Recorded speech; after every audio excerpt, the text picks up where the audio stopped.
Hello friends, Radhe Radhe. चलिए आज सुनाते हैं कि एक किसान और एक भिखारी की कहानी। एक भिखारी एक किसान के घर भीख मांगने गया। किसान के घर में उसकी पत्नी थी। पत्नी मौजूद थी और पत्नी ने भिखारी को एक मुट्ठी चने दे दिए। भिखारी वही चना लेकर अपने गांव को चल दिया। किसान जब वापस अपने घर आया तो उसने अपनी बच्चों के हाथ पैरों को चूमा और प्यार से देखा और हाथ पैर धुल के खाना खाने के लिए बैठ गया।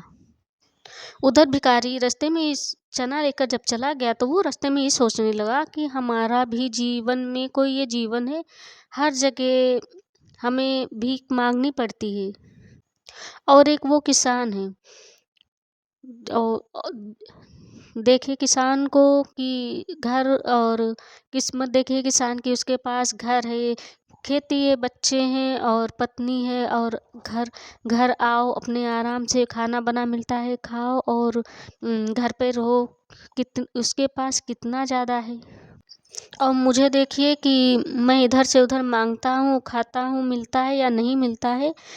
मुझसे तो अच्छा ये किसान है, कम से कम अपने परिवार के साथ बैठकर खाना खाता है, हंसता और बोलता है। उधर वह किसान सोच रहा था कि बैल तो हमारे बूढ़े हो चुके हैं, अब किसी काम के नहीं रहे। वह अपनी पत्नी से कहने लगा, अगर कहो तो कुछ पैसों का जुगाड़ करके एक नए बैल हम ले लेते हैं और वो आगे काम भी करेंगे। और चलिए साधु महाजन से कुछ उधार लेकर हम अपने नए बैल को लाएंगे। फिर वह साधु महाजन के पास गया। 1 रुपया सैकड़ा ब्याज देने के बाद उसने बात की।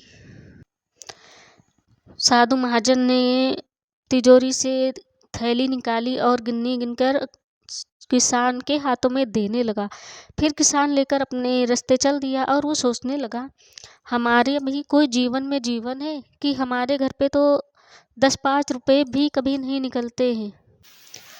कितनी मुश्किल से, कितनी मिन्नतें करने के बाद तो साधु ने हमको रुपए दिए हैं और उसके पास तो सैकड़ों रुपए हैं। वास्तविक में जीवन हो तो साधु के जैसा, कहने लगा, साधु राम जैसा जीवन ही होना चाहिए। साधु राम एक कपड़े की दुकान किए हुए था। साधु राम भी दूसरे की दुकान से कपड़े लाता था और अपनी दुकान पर बेचता था। वहाँ गया पृथ्वी के दुकान पे कपड़े लेने और वहाँ बैठा बैठा सोच रहा था। उधर साधु महाजन जब कपड़े लेने गया तो उसने देखा कोई 1 लाख का ले रहा, कोई 50,000 का, कोई 500 का और कोई करोड़ों का, और कोई बॉम्बे से आया है, कोई कलकत्ता से, बड़े बड़े शहरों से लोग आए हैं और इसको कितना प्रॉफिट हो रहा है यह वह देखकर ये सोचने लगा। और सोचने लगा, कहने लगा कि हम भी कोई आदमी है, एक में कितना सहते हैं तब जाके कहीं 100-200 रुपए की बचत कर पाते हैं। और पृथ्वी चंद को देखो, उसके पास तो लाखों करोड़ों तुरंत की तुरंत आ जाते हैं। जीवन हो तो पृथ्वी चंद जैसा ही होना चाहिए। सच में जीवन हो तो पृथ्वी चंद जैसा हो। और कितना सुखी इंसान है ये, इसके पास तो किसी चीज की भी कमी नहीं है।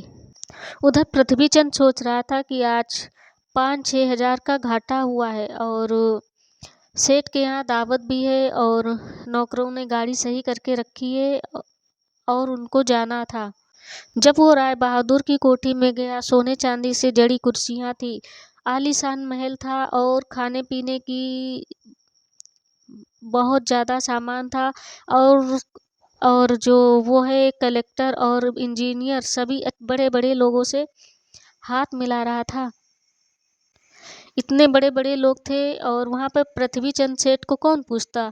वो जाकर किनारे चुपचाप एक कुर्सी पर बैठ गया और सोचने लगा, क्या क्या है, मतलब हमारे पास तो कुछ भी नहीं है। सोचने लगा। फिर वहाँ पे कई लोग आए, रायचंद से हाथ मिलाया और चले गए। सब पार्टी खत्म हुई। फिर वो वापस अपनी गाड़ी में बैठा और सोचने लगा। तो वो सोचने लगा, हम भी कोई सेठ में सेठ हैं, 10-5 हजार का घाटा हो, 10-5 लाख का घाटा हो। और रायचंद बहादुर को देखिए, बेहिसाब दौलत है।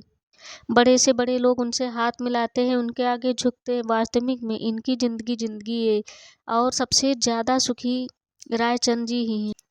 लेकिन दोस्तों, ये कहानी तो बस यही संदेश देती है कि हम दूसरों को देखकर क्यों जिएं। हमारे पास जितना है हमें उतने में ही खुश रहना चाहिए। किसी के पास कुछ है, किसी के पास कुछ है, लेकिन हमारे पास सब्र होना चाहिए कि हमें किसी की चीज़ देख के ये नहीं सोचना चाहिए कि ये खुश है या वो खुश। हमारे पास जितना हो हमें उतने में ही खुशी ढूंढनी चाहिए।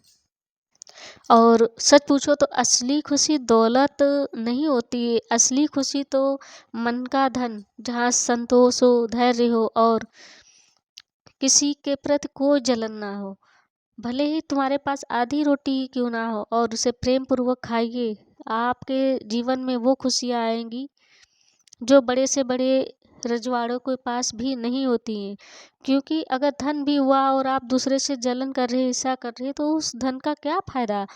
आपका शरीर और आपका मन तो दूसरे के उसमें लगा हुआ है। इसीलिए कहते हैं कि जितना अपने पास हो उतने में ही संतोष कीजिए और दूसरों को देखकर कभी न जलिए। हमेशा अपनी मेहनत और अपनी लगन और अपनी अच्छाइयों पर विश्वास रखें और आगे बढ़ें। क्योंकि दूसरों का देखकर लालच कभी नहीं करना चाहिए। जितना हो उतने में ही खुश रहो, तभी ज़िंदगी अच्छी और आसान हो जाएगी। दूसरों का देखकर जलने से अपना ही हानि है। और इस कहानी कैसे करें, लाइक सब्सक्राइब